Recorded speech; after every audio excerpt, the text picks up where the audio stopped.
Good Friday morning, everyone. Welcome back to Weather with Sim again. I hope you guys are all having a great day so far.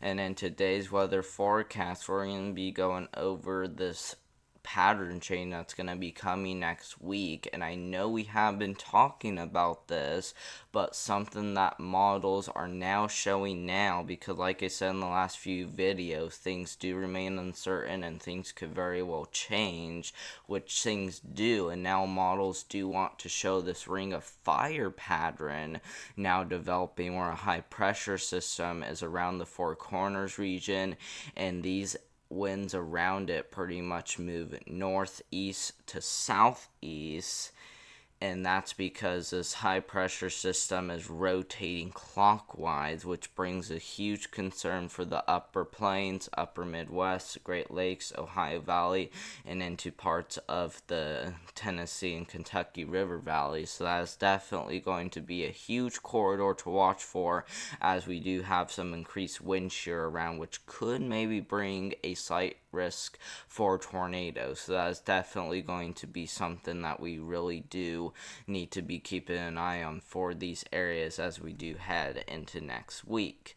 Now, let's go ahead and first take a look at today, okay? Today's looking a little bit concerning, especially because we got a lot of populated areas included, but we also do have a lot of areas that we do need to watch. And as you guys can see, we got one marginal risk across the northwest Minnesota region into eastern North Dakota, back into South Dakota, into eastern and western Nebraska, or western Nebraska rather, and even into areas near Cheyenne, which it doesn't really include much of eastern Wyoming, but does include a little bit, especially around the Cheyenne region. So definitely going to be one area to keep an eye on. And then over here in Utah, back into Nebraska, we do have another marginal risk in play, and it does include the populated city, Salt Lake City, by the way. So that's definitely going to be another area to watch for.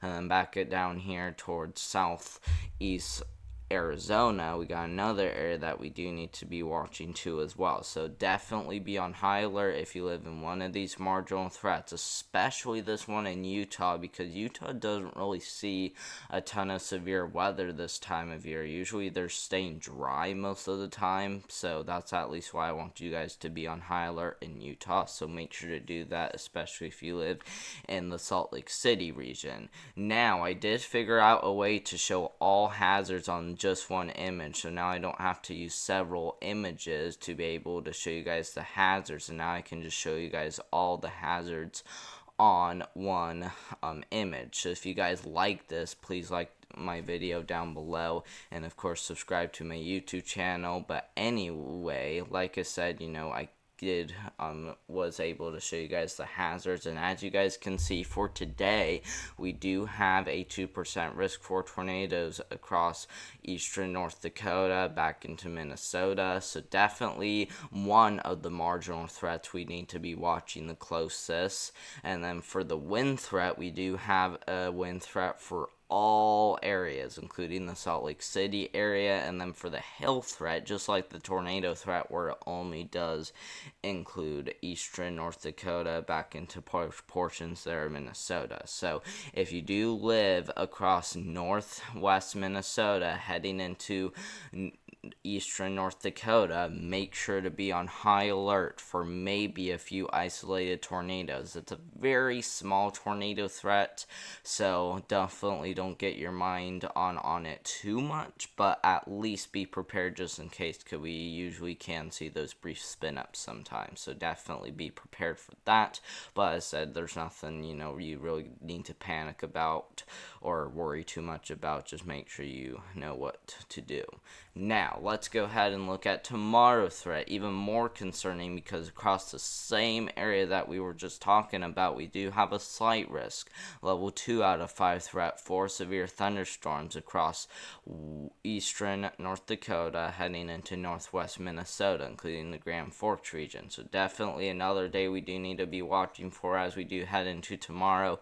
And then for the hazards, we do also have a threat for some tornadoes, but we also do have have a decent threat for some damaging winds and of course hail. So we pretty much got all hazards in play, including a threat for a few isolated tornadoes again. So definitely looking like a very concerning area to be on the lookout for as we do head into tomorrow. So if you live across northwest Minnesota heading into eastern North Dakota, make sure to have your tornado action plan in place just in case. But like I said, there's nothing really to panic about, and there's nothing really you got to worry too much about. But it's always good to at least have something just in case, because we can always get those little spin ups, like I said. So definitely be on high alert for those.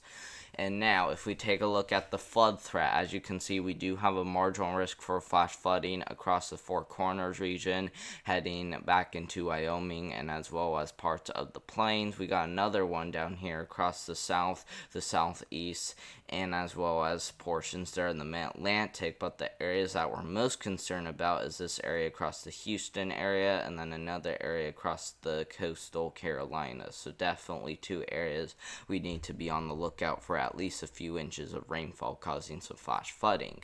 Now, as we do look at tomorrow's threat for flash flooding, as you see, thankfully no slight risk yet. We could see an embedded one somewhere down here, which I think it would probably be around the Houston metro area again. But as of right now, just some marginal threats for flash flooding, one across the Four Corners region again, and another one down here towards the south and southeast. So again, at least be watching for a few inches of rainfall, and I would probably say at the most, because the threat for flash flooding is pretty low, but I would at least be, watching closely for something like that to happen as we do head into tomorrow.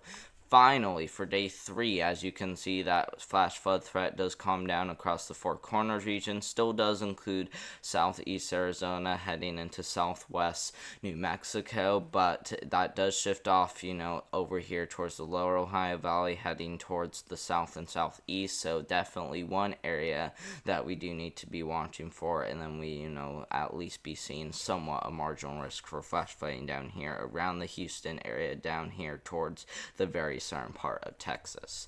Now, if we look at the drought monitor, as you guys can see, the drought monitor is definitely looking like a little bit more extreme, okay, especially over here in Montana, where we haven't been seeing very much rainfall. And if you guys are wondering when this updated, this actually did update yesterday, okay, so that is definitely looking a little bit different in some areas than what I have been showing you guys. But like I said, we have been dealing with a drought up here in Montana, and it has been getting worse. As you can see, we actually are dealing with a pretty severe drought across northern Virginia, heading into a little bit there of West Virginia. So a pretty big area that does need a lot of rainfall for sure. We could probably use 5 inches of rainfall in this area, because that red color that you see indicates an extreme, if why not an exceptional severe drought. So it's definitely an area that could use several inches of rain if possible.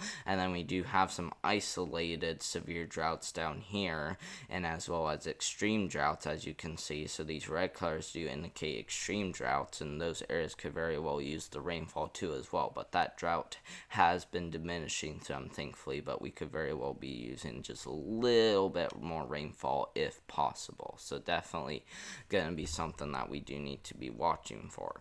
But thank you guys very much for watching. I hope you guys did enjoy today's video, and if you guys do like what I finally found, and like I said, that's where I'm able to show the hazards on one image. I don't have to use a whole bunch to be able to show you guys the hazards. Make sure to like the video down below, subscribe to my YouTube channel, and of course comment if you have any questions or concerns about today's video. But you guys can also leave any notifications too as well, or you can at least ring that notification bell rather down below too as well after you have subscribed to my YouTube channel. So if you haven't ring that notification bell down below, make sure to turn that on too as well, so you guys are notified whenever I do my videos and of course go live. So those will definitely be important things to watch for, especially when I'm live for severe weather events.